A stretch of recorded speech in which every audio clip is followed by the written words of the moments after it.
La saveur amère, est-ce qu'elle est bonne pour la santé? Est-ce qu'elle n'est pas bonne pour la santé? Comment l'inclure dans les repas et quel est son rôle? Donc, c'est les questions auxquelles je vais répondre dans cette vidéo. Où on va parler vraiment de Tikta Rasa, donc le goût amer en Ayurveda, ses rôles et l'impact dans le métabolisme. Je suis Rita de la chaîne Ayurnatur, la chaîne où je vous parle de Ayurveda et de naturopathie. Et dans cette vidéo, on va vraiment décortiquer ce rôle, parce qu'en Ayurveda, chaque goût, il a un rôle au niveau du métabolisme du corps. Et on va voir pourquoi le goût amer, il est important. J'ai déjà fait des vidéos là-dessus, mais là, du coup, je suis dans une séquence où on fait chaque goût, donc en version ordinateur pour que vous ayez une visuelle. Donc c'est parti, on va faire une vidéo sur le goût amer. Et la saveur amère. Donc la saveur amère, elle est composée de air et d'éther. Donc ça fait quoi? Ça fait une saveur, un goût qui est beaucoup plus léger par rapport aux autres qu'on a vus. Donc il va être beaucoup moins nourrissant parce que justement il n'y a pas cette lourdeur qui est derrière. Qu'est-ce qu'il va faire ce goût amer? Il va avoir une tendance à augmenter le vata et à diminuer le kapha et le pitta. Forcément il va augmenter le vata parce que c'est une saveur qui est très légère. Donc j'ai déjà fait plusieurs vidéos sur ce goût amer et l'importance de ce goût amer. En fait, c'est un goût qu'on a quelque part limité de notre alimentation parce qu'on n'aime pas trop ça. Donc, on veut le sucre rapide et on veut limiter l'amer parce que on cherche tout ce qui est agréable et qu'on veut avoir plus et plus et plus et on limite tout ce qu'on aime peut-être un peu moins. Alors que le goût amer, il a énormément de vertus. Donc, comme il a une capacité de froideur, en fait, de réduire les tissus, il va avoir une capacité de fermer les canaux du corps, c'est comme ça qu'on voit en Ayurveda, et du coup, il va réduire pas réduire les tissus, mais parce qu'il va bloquer ces shrotams, il va avoir un effet de détox. Donc c'est ça qui fait surtout la saveur amère dans la vision de l'Ayurveda, bien sûr, c'est qu'il va nettoyer le corps, détoxifier le sang, détoxifier les différents tissus, les différents fluides du corps, quand on a des mucosités au niveau de la gorge, etc. Il va fonctionner aussi comme un coupe-appétit. Donc si vous mangez un carré de chocolat noir à midi alors que vous avez faim, ça va probablement vous couper l'appétit ou vous couper en partie en tout cas l'appétit. Donc ce goût amer, il a cette capacité d'assécher, de nettoyer. Et du coup, il va avoir ses vertus nettoyantes pour plein de choses. Donc pour les femmes enceintes et allaitantes, par exemple, ça va nettoyer le lait maternel.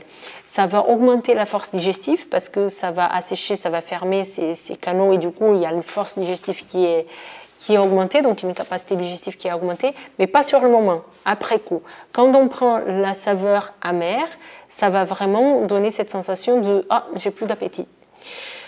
Il est particulièrement intéressant pour les personnes qui ont des addictions au sucre. Donc les addictions au sucre, elles sont pas évidentes parce que comme toute addiction, elle n'est pas évidente à surmonter. Mais du coup, en général, les personnes qui ont une addiction au sucre, elles ont aussi proscrit de leur alimentation la saveur amère. Et il y a des paires dans ces saveurs. Et donc, la paire du sucré, c'est l'amer. Et plus on ajoute de la saveur amère, plus on va développer cette capacité à ressentir les autres goûts, les autres saveurs. Donc, plus on consomme de la saveur amère, moins on va avoir cette recherche permanente du sucre, parce qu'il y a un équilibre qui va se faire. Okay. Où est-ce qu'on va trouver cette saveur amère?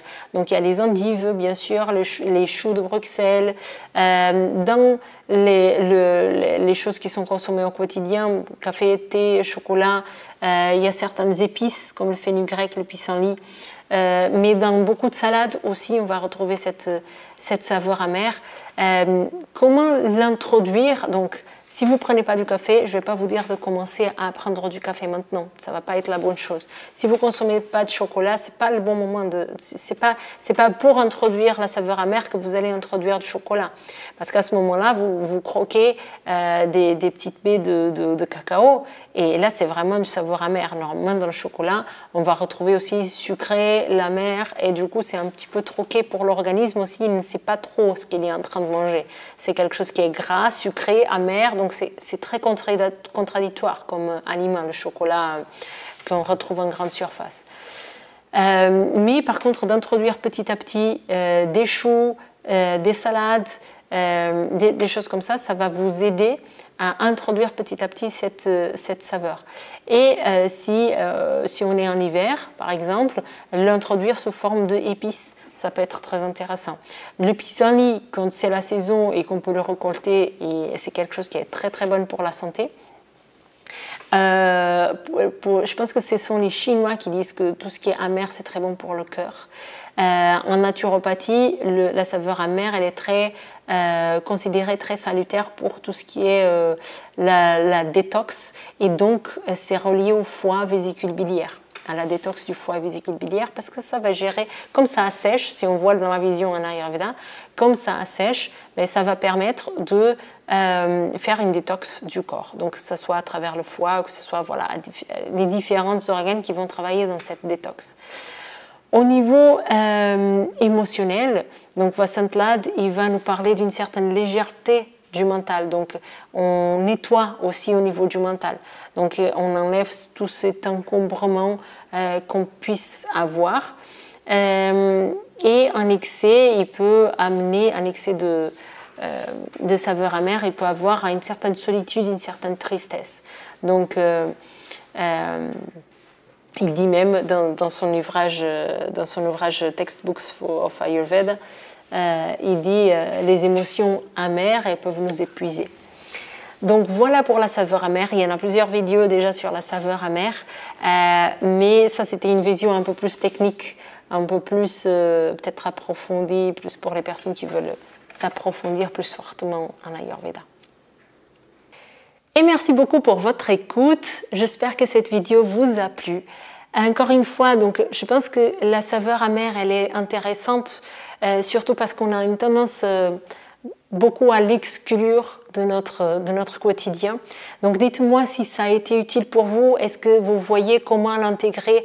Est-ce que vous voyez un petit peu avec les aliments comment vous pouvez intégrer ça dans votre quotidien? Et dites-moi encore une fois si la version ordinateur c'est quelque chose qui vous correspond ou pas. Et sinon, je vous invite à, en plus de commenter, de liker, de partager la vidéo. Et je vous dis à très bientôt pour une prochaine vidéo. Merci.